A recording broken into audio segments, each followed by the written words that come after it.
See it on my face, I made up my mind. Not another day, you're on borrowed time. Let me get away, yeah I'm running, yeah I'm running.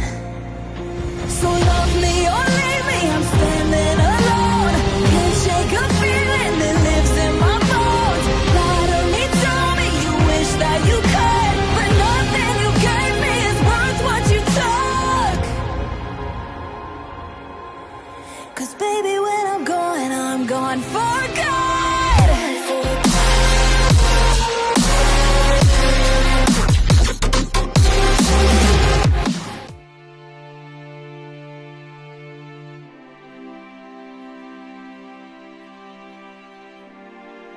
Melanjutkan dari kisah sebelumnya.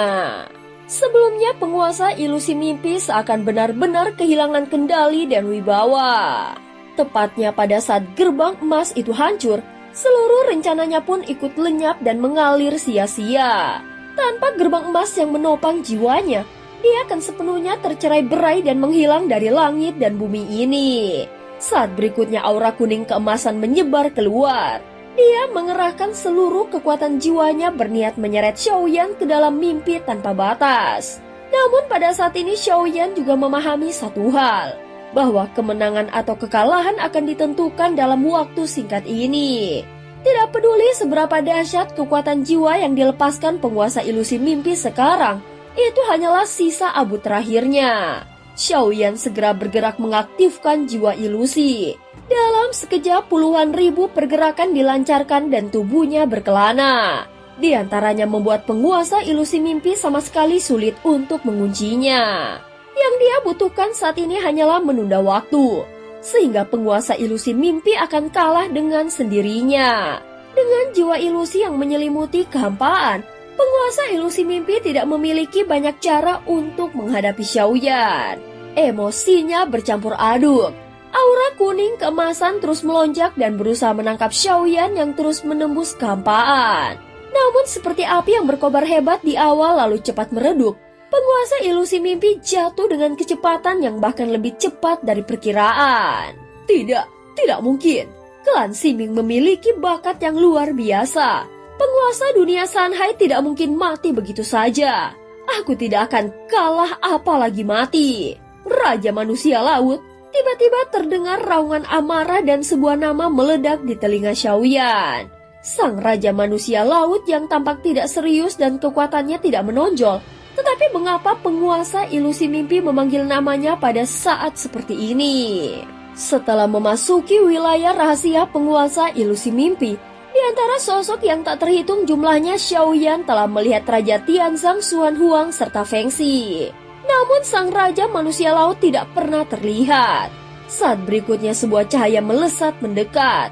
Raja Manusia Laut tiba-tiba muncul dan tubuhnya memancarkan aura jiwa yang sangat mengerikan hingga membuat Xiaoyan terkejut. Sebelumnya dia bahkan sama sekali tidak menyadarinya. Jika dipikir-pikir kembali, Raja Manusia Laut tidak muncul dalam beberapa rencana sebelumnya. Bukan karena dia terjebak dan tidak bisa keluar, melainkan karena sang Raja Manusia Laut telah lama dirasuki oleh klan Ximing. Xiaoyan sebenarnya sudah menduga identitas sang Raja Manusia Laut. Namun yang tidak dia sangka adalah kekuatan jiwanya yang begitu mengerikan ternyata tersembunyi selama ini. Tampaknya inilah kartu truf terakhir penguasa ilusi mimpi untuk menyelamatkan nyawanya. Bayangan penguasa ilusi mimpi langsung menyelimuti dan menekan sepenuhnya hendak menyatu ke dalam tubuh sang Raja Manusia Laut. Namun Xiaoyan segera mengaktifkan jiwa ilusi dan mengerahkan seluruh kekuatan jiwanya membentuk jari pemusnah jiwa. Seketika kekuatan jiwa berwarna abu-abu seperti asap menggambar simbol jari yang melengkung. Sambil tersenyum dingin, Xiaoyan menghantam bayangan itu sehingga jiwa tersebut bergetar hebat. Hal itu membuat sisa jiwa penguasa ilusi mimpi mengeluarkan tawa dingin. Xiaoyan segera mengangkat tangannya dan menyapu untuk menyelamatkan tahanan roh. Lalu memasukkan penguasa ilusi mimpi ke dalam bendera penekan jiwa. Tentu saja penguasa ilusi mimpi sangat memahami situasinya. Jika dia ragu walau hanya sesaat, maka kartu truf terakhir sekaligus wadah terakhir yang bernama Sang Raja Manusia Laut akan dihancurkan oleh Xiaoyan. Jika itu terjadi, maka harapannya benar-benar akan lenyap sepenuhnya. Dalam situasi yang kritis ini, penguasa ilusi mimpi akhirnya berhasil melarikan diri. Namun dalam kondisi tubuh yang telah mengalami luka berat dan hanya sebagian kecil jiwanya yang tersisa. Setelah fragmen jiwa itu terserap, masih ada 1 kilauan cahaya yang terpancar di dalam bendera penekan jiwa. Lebih tepatnya itu adalah sebuah pecahan kristal yang tidak beraturan. Xiaoyan sedikit menggerakkan jarinya dan benda itu langsung terbang ke arahnya. Dengan ekspresi tenang namun waspada, Xiaoyan menatapnya. Namun di dalam permukaan kristal itu, dia justru melihat banyak bayangan dirinya sendiri yang berbeda-beda. Mungkinkah ini adalah inti ilusi mimpi? Xiaoyan dapat merasakan kekuatan aturan yang unik terpancar darinya namun sangat lemah. Sepertinya ini hanyalah sebuah pecahan. Sayangnya penguasa ilusi mimpi berhasil kabur. Jika akar masalah tidak disingkirkan sepenuhnya, maka dia bisa menjadi variabel yang tidak terkendali di masa depan. Ucap Xiaoyan merenung dengan ekspresi yang dingin. Seketika bendera penekan jiwa bergetar dan menyusut dalam sekejap. Dia mencoba menggunakan jiwa ilusi untuk mengunci keberadaan penguasa ilusi mimpi. Namun keberadaannya benar-benar licin seperti belut yang tidak dapat dilacak. Benda di tangannya yang merupakan inti ilusi mimpi jelas menjadi sumber jiwa dari dunia Sanhai. Namun dari aura yang dipancarkannya dapat dipastikan bahwa inti ini tidak lagi utuh. Adapun sebagian besarnya masih dibawa kabur oleh penguasa ilusi mimpi.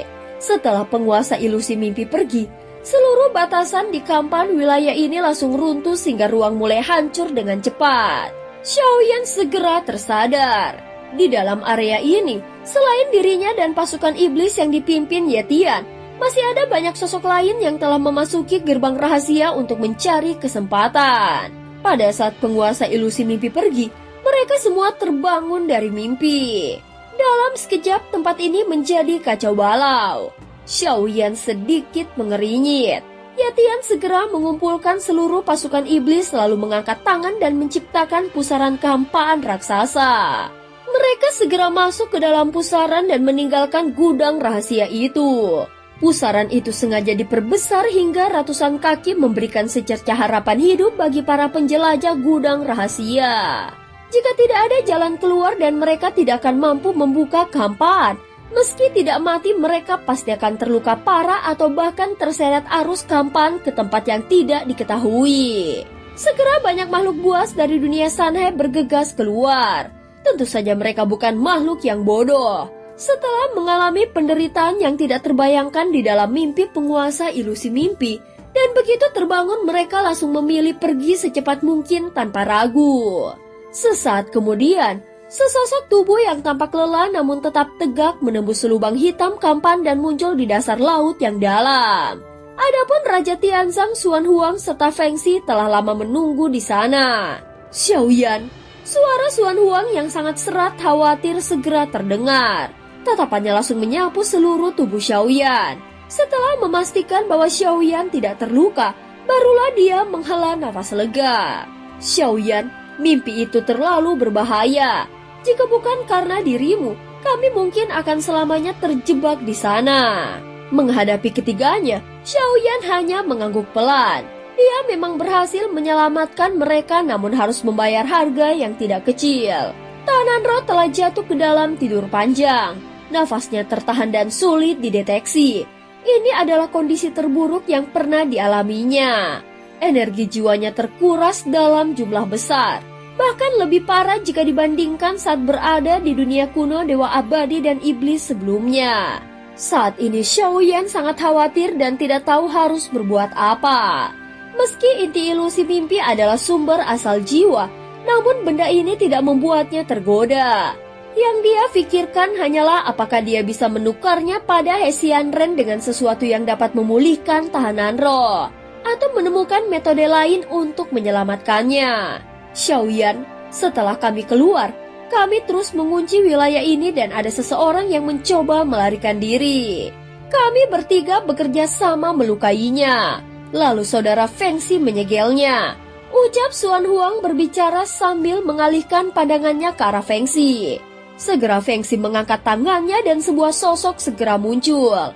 Tubuh jiwanya tertembus cahaya dan tampak sangat mengenaskan.